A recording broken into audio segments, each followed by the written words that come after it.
Saúde os irmãos, com a paz do Senhor, tudo bom, gente? É um prazer imenso estar trazendo mais uma porção da Palavra de Deus aqui nesta manhã, que você possa receber essa pequena porção da Palavra e possa ter não apenas uma motivação, mas uma certeza de que Jesus está contigo a cada dia e que essa palavra venha trazer cada vez mais esperança ao seu coração. Uma pequena palavra de oração. Senhor, meu Deus, meu Pai, mais uma vez estamos aqui perante Tua Santa Presença, gratos a Ti, ó Deus, nesse vídeo onde eu gravo na minha casa, que esse vídeo possa alcançar corações nesta manhã. Muitas e muitas pessoas que estão nos seus lares, no dia de hoje, de sol, um dia muito bonito, um dia que o Senhor nos deu. Esse é o dia que o Senhor nos fez. Obrigado, meu Deus, por esse dia. E alcance os corações através dessa pequena porção da sua palavra. Nós somos gratos a Ti, no nome santo e excelso do Seu Filho Jesus, Deus. Amém. Eu gostaria que você abrisse comigo a sua Bíblia no Evangelho segundo São Lucas, no capítulo 8. Nós vamos ler do versículo 26 em diante. Diz assim: E navegaram para a terra dos Gadarenos, que está defronte da Galiléia. E quando desceu para a terra, saiu-lhe ao encontro, vindo da cidade, um homem, que desde muito tempo estava possesso de demônios, e não andava vestido, nem habitava em qualquer casa, mas nos sepulcros. E quando viu a Jesus, prostou-se diante dele, exclamando e dizendo com alta voz: Que tenho eu contigo, Jesus, Filho do Deus Altíssimo? Peço-te que não me atormentes. Porque tinha ordenado ao espírito imundo que saísse daquele homem, pois já havia muito tempo que o arrebatava. E guardavam-no preso com grilhões e cadeias, mas quebrando as prisões, era impelido pelo demônio para os desertos. Somente até aqui. Nós temos visto nos dias de hoje uma tentativa ou uma ação demoníaca tremenda. O inimigo de nossas almas, ele tem tentado a todo momento trazer uma falta de paz, uma insegurança, uma dúvida. Não se sabe nem mesmo onde está a verdade dentro da sociedade. Cada um traz uma informação. Uns dizem que a doença está sob controle, essa pandemia. Outros dizem que não está. Uns mandam fazer o isolamento, outros dizem que não é para fazer isolamento. Então, dentro desse cenário de incerteza e insegurança, nós cristãos, aqueles que servem a Deus e creem na Santa Palavra, precisam entender que a palavra de Deus é a certeza que nós precisamos, porque a palavra de Deus não falha. A palavra de Deus nos traz segurança, nos traz consolo, conforta nossos corações, entra muitas vezes em conflito com nossos corações, em posições que nós temos e que precisamos aprender a cada dia. Então, se nós precisamos buscar uma certeza, se nós precisamos buscar uma verdade, não é através da mídia, não é através das redes sociais, é através da palavra de Deus. E você que está ouvindo esse vídeo nesta manhã, que está assistindo esse vídeo nesta manhã, eu creio que você já colocou no seu coração essa vontade de entender um pouquinho mais da palavra de Deus e deixar um pouco de lado todo esse turbilhão de informações que nós temos vivido nos dias de hoje. E nessa passagem em específico, nós podemos fazer um paralelo com os dias de hoje. Nós temos aqui um homem endemoniado. Mas antes de chegar até esse homem, é interessante contarmos um pouquinho da história. Jesus está do outro lado do mar. Jesus está com seus discípulos, só que Jesus fala o seguinte: vamos para o outro lado. Interessante que a ordem de Jesus foi para dizer o seguinte: vamos para o outro lado. Então os seus discípulos entram no barco e vão com Jesus. Jesus então vai para a popa do barco e dorme. Jesus poderia estar cansado, Jesus estava pregando antes de sair. Então começa um grande vento, uma tempestade no mar, e começa a sacudir o mar de um lado para o outro. Os seus discípulos então ficam assustados. Naquela situação complicada, esqueceram a ordem do mestre. A ordem do mestre foi: vamos para o outro lado. Quantas vezes somos assim? Jesus está dizendo: estou com vocês, chegaremos no céu. Mas na primeira turbulência que bate, esquecemos a voz do mestre e começamos a nos focarmos na tempestade. E esquecem que Jesus está no barco. Jesus está dormindo não porque ele ignorou os discípulos, mas para demonstrar que não importa a situação, Jesus está no controle. Jesus está dormindo. E quem é que dorme em meio a tanta turbulência? Apenas quem sabe que que possui o controle da situação. Então os discípulos chegam para Jesus, catucam Jesus, Jesus, acorda, nós estamos desesperados, nós vamos morrer. Jesus então levanta, repreende não apenas o mar e a tempestade, mas repreende também os discípulos. Então Jesus diz o seguinte: mar, tempestade, aquieta-te. Deixa eu te dizer uma coisa, basta uma palavra do nosso Deus para mudar o rumo da nossa história. Basta uma palavra. Nós estamos vendo toda essa situação. Pode parecer que Jesus está dormindo, mas é porque Ele está no controle de todas as coisas. E olha para dentro dos nossos corações e percebe até quando vai o nosso desespero. Fique com essa palavra. Então Jesus vai na direção de Gadara. Chega naquela terra. Um homem chamado de Gadareno chega então na direção de Jesus.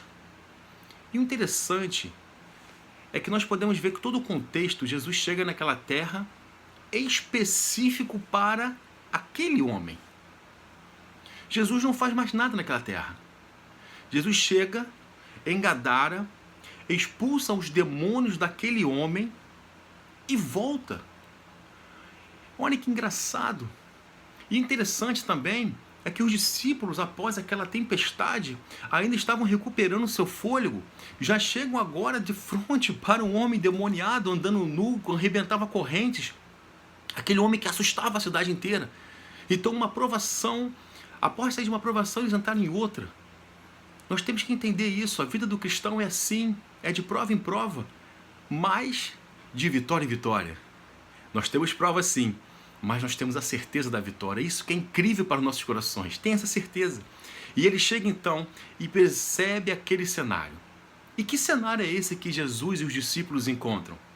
Um homem que estava numa opressão tremenda, um homem que estava isolado da sociedade, um homem que era ignorado por muitos, um homem que estava vivendo numa prisão.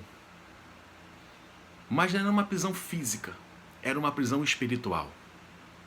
E o paralelo que eu faço para os dias de hoje não é a prisão física que o inimigo de nossas almas tem tentado colocar, mas sim uma prisão espiritual.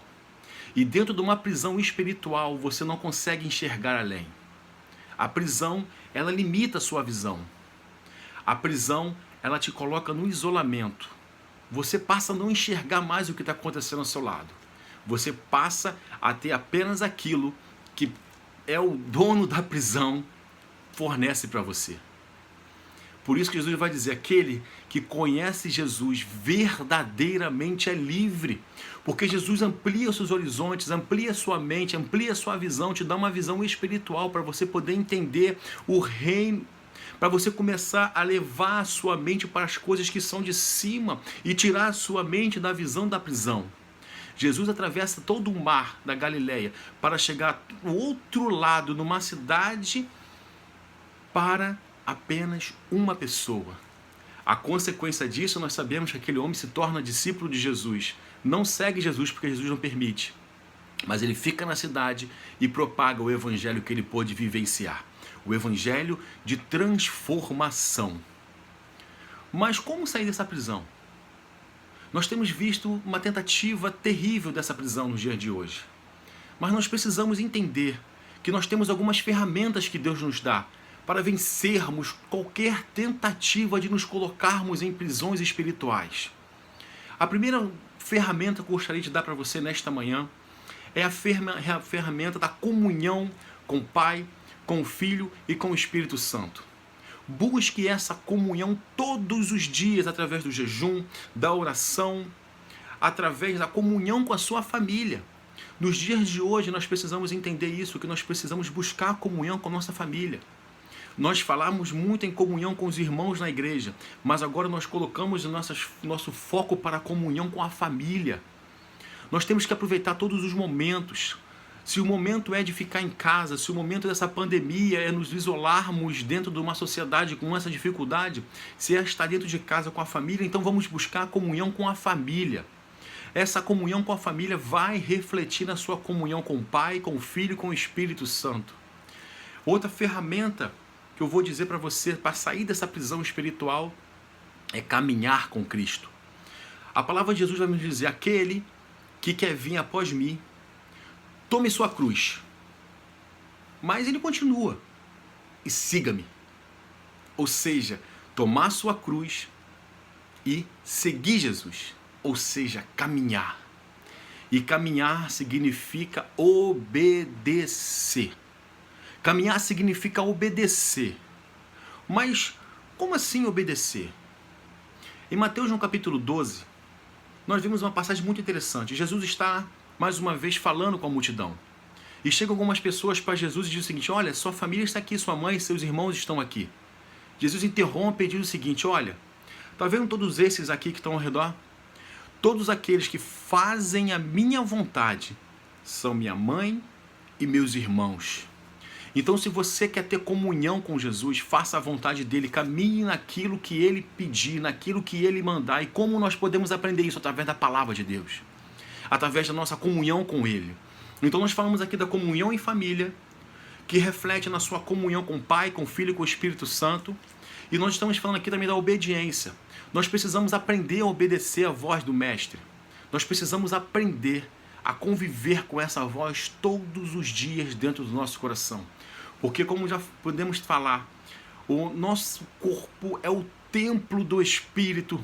O Espírito Santo que vive dentro de nós, é Ele que nos ajuda. Com as nossas forças não conseguiríamos. Não adianta batermos no peito e dizer eu consigo, eu posso, eu faço, não. Mas nós conseguimos com o Espírito Santo de Deus. É Ele que nos dá a certeza da salvação. É Ele que nos dá a certeza da caminhada. É Ele que nos dá a direção certa. Então, se você está hoje passando por algum tipo de prisão, está na hora de você pedir força ao Espírito Santo para poder continuar a sua caminhada. E outra coisa que eu gostaria de deixar para você nesta manhã é algo importantíssimo e significa a palavra esperança. Se você quer sair da prisão, está na hora de você alimentar a sua esperança. Mas esperança em quê? Principalmente no céu. Porque Jesus virá para buscar a sua igreja. Essa é a promessa. Sabe, os discípulos estavam vendo Jesus subir em Atos, mas chegam os anjos perto dos discípulos e dizem: olha, por que vocês estão olhando para cima? Está vendo esse Jesus que subiu? Esse mesmo Jesus virá nas nuvens. Então, ou seja, a promessa de que Jesus voltará para buscar a sua igreja. Então, creia nisso, mantenha a sua esperança. A esperança é a mola propulsora que nos deixa de pé, nos faz ter certeza da salvação. Não podemos perder nossa esperança. Se você está enchendo a sua mente com essas informações tão ruins que só traz morte e só traz desânimo, Jesus está dizendo para você nesta manhã, está na hora de você realimentar a sua esperança. Está na hora de você realimentar a sua esperança. E para terminarmos, eu gostaria de dizer para você, a esperança não importa o que está acontecendo ao redor. Para a esperança, o que importa é quem está conosco no barco. Se você tem certeza que Jesus está no barco com você, então mantenha de pé a sua esperança, porque pode estar batendo a tempestade, ele acalma. Pode estar vindo o endemoniado, pode estar vindo a opressão na sua direção, ele está no barco. Pode estar acontecendo o pior ao redor, mas ele está no barco. Fique tranquilo, meu querido. Fique tranquila, minha querida. Que Deus te abençoe e mantenha de pé essa esperança. Porque, como falei, essa esperança é a mola que nos mantém vivos. É a mola que nos faz acreditar a cada dia que Jesus vai vir buscar a sua igreja. E que tudo isso vai passar. Eu não creio que vai passar aqui nesta terra. Pode até passar essa pandemia. Mas as coisas vão continuar acontecendo, porque o nosso descanso não é aqui. Nós estamos aqui de passagem. O nosso descanso é no céu, com o próprio Jesus, aquele que morreu na cruz do Calvário. Sabe? No dia, nós chegaremos no céu. E esse Jesus que morreu na cruz do Calvário, que pregou um prego em suas mãos, vai estender a mão para você pessoalmente e vai dizer aqui: olha, eu fiz isso por você, você chegou. E em Cristo nós somos mais do que vencedores. Deus te abençoe e te guarde a cada dia e que você possa manter firme a sua esperança nessa caminhada e prisão nenhuma chegará à sua mente e ao seu coração, porque Jesus está contigo em todo momento. Deus te abençoe em nome de Jesus.